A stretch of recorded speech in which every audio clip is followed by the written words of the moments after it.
Well,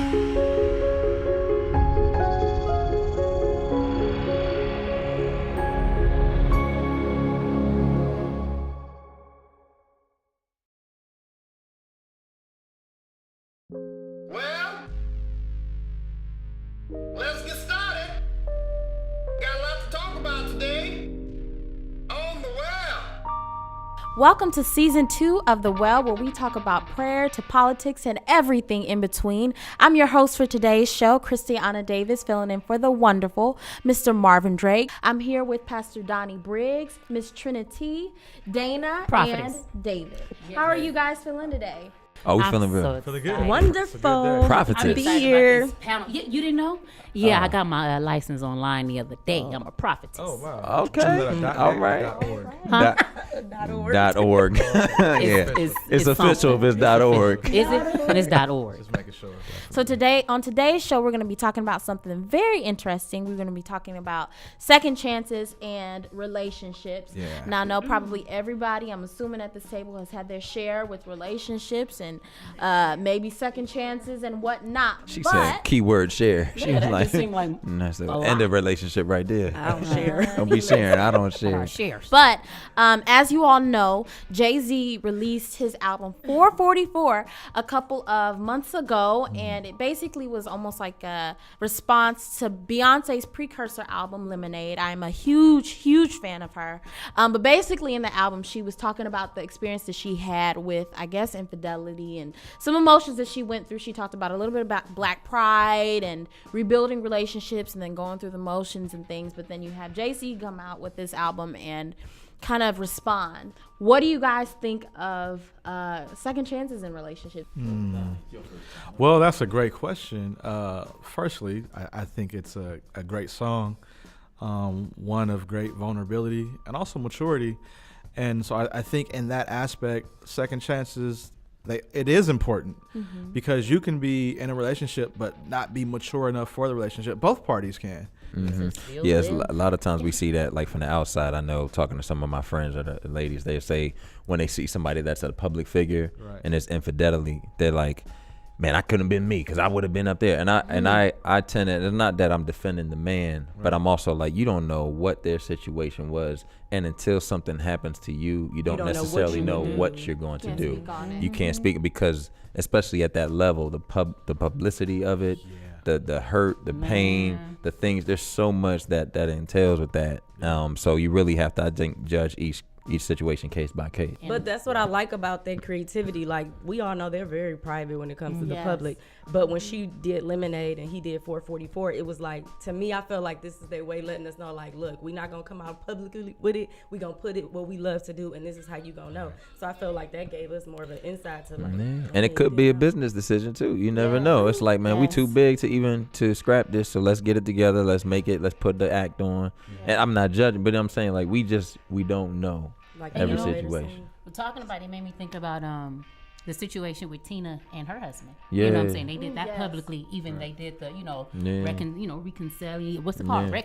Reconciliation. Thank you. Reconciliation. But you know what I'm trying to say. You know, they did it. Tina Campbell was gangster with that situation, though. Let me tell you why. Her husband cheated on her, but look at how she dealt with him. She stabbed every him. tour she had. You didn't mean that. Okay. No, really. Go ahead. Every tour she had, she brought him out as a drummer. Yeah. They got a joint Instagram account. Yeah. Every time I see him on Instagram, his shirt says, "I'm happily married." Like infidelity is out of the question. Like no, she handled that situation so for her. But it's a constant reminder, like Exactly, if like you gotta what keep you putting it did. on Front Street. Right. So it's like sometimes you got How do to you? sometimes you gotta make a conscious decision, like to move forward. Right. But You if know what I don't mean? move forward, you can't keep You can't, talking. you gotta wrap it up, you can't let it go, keep throw it looking away, back bye. because it's like I won't cheat today. It's like you wear a different shirt every day. It's like, bruh, like Today I'm good. Totally committed to you on Thursdays. it's like No distractions today. My wife. Hashtag pass today. I got my star for the day. you know what I'm saying? Remember the things in elementary? Yeah, Good for the day? you don't get a little star. Yeah, you get a little candy jar at the end. I got It's my like, free nah, you star get to today. sleep in the bed on Sunday if you do good all week. Sleeping in the bed Sundays. I did, because that was like don't. publicly, like. And trust is really important. When I think about trust in relationships and honesty, I can't help but think of Genesis and think about Adam and Eve and how they were like really the first like vulnerable, open relationship in the Bible. And it's interesting that when Adam had gone to sleep and God took a rib from Adam to create Eve, you think about the heart where it lies in the body. The rib cage kind of covers the heart.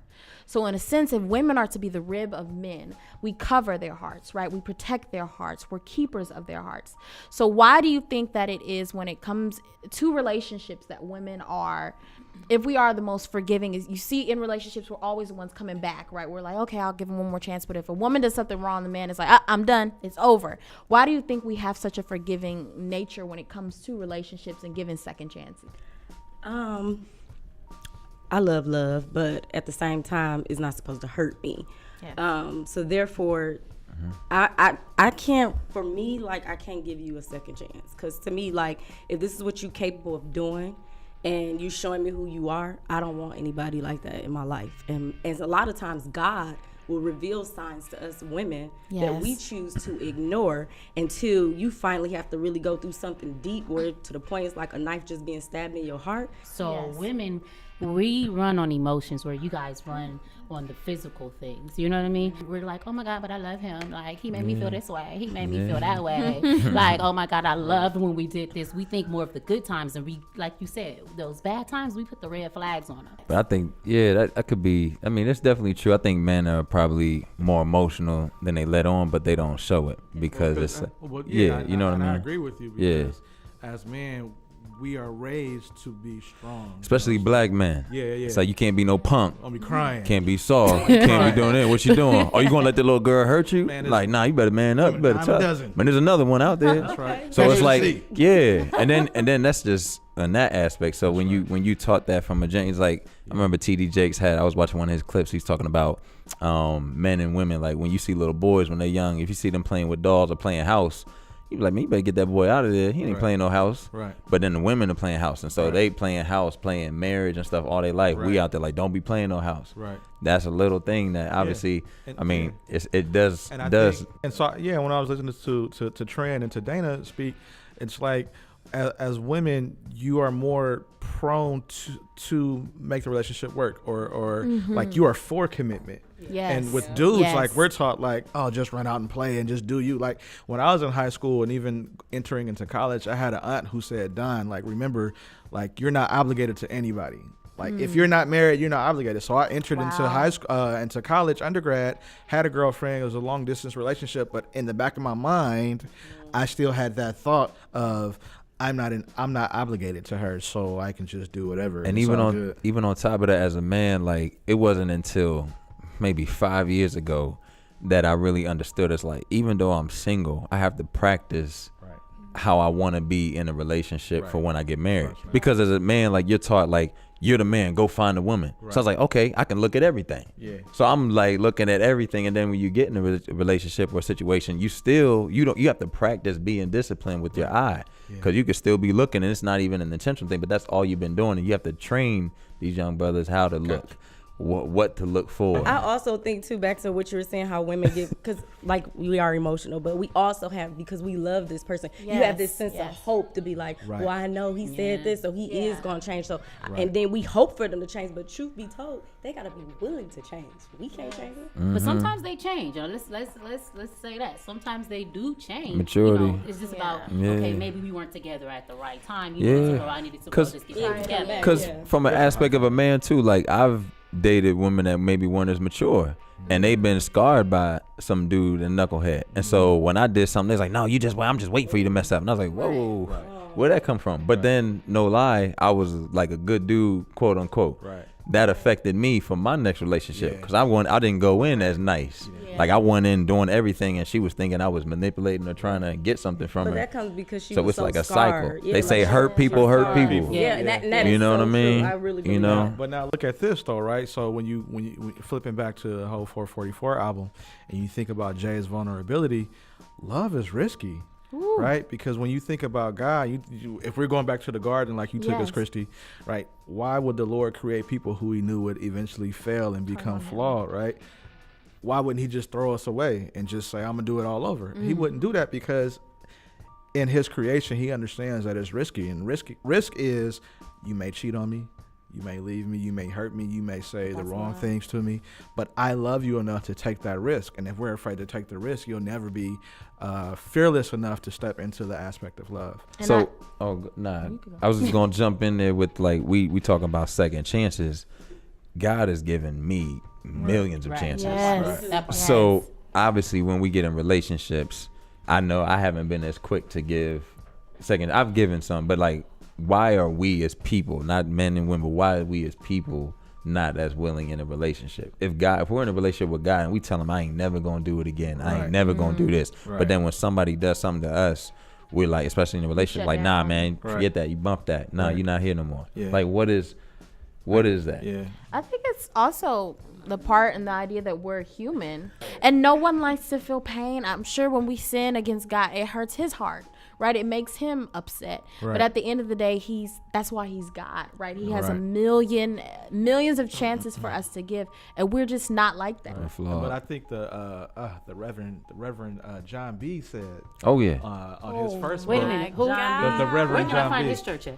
it's on the corner of Spotify and Tidal. You know what I mean? Don't listen to what people say, because that song was an apology. In all fairness, right? And you have to take wisdom with you too. Like if you know Straight somebody is up. abusive, and whether it's physical or mental or just abusive in the relationship, with your heart, like wisdom says you're not the one. Yeah. Right? But if you are in this committed relationship, and I don't know. I've been married 11 years, and Congratulations. Why, thank you. You know, she hasn't killed me yet. I'm still here. I love it. Just everything. But we've been married 11 years, and like we have not experienced infidelity. That's good. No, we That's haven't. good. Now that's what you applaud. I mean, 11 years, but Yeah, but I think that commitment comes because I don't want that testimony. Right? I don't want At all. I don't Real want talk. to have to go back and be, baby, I'm sorry, forgive me, let's work on it, let's go to counseling, let's do that. I don't want that. I don't want that life. But I do, again, I applaud and I appreciate Jay-Z, because there's a lot of other men, a lot of young men who need to see somebody who can go back and say, I messed up. I suck at love. Like, I hurt you in more ways than one. I keep failing in this area, but forgive me. Like, I want to try. And I think that's the difference. When you see someone who comes from that angle and says, let me put all my faults and my flaws on the table and let me expose myself, instead of being prideful and saying, well, you did this and did that. If you see that, then that would let me know that person really wants to do right. Thank you for watching The Well. Do you think that second chances are necessary in relationships? If you think that they are, please leave us your comments in the description box below. Make sure to like us on Facebook, Twitter, all of the social media pages that we have. They'll be posted down here probably somewhere. All right, we'll see you next time on The Well. Have a great rest of your day. Peace.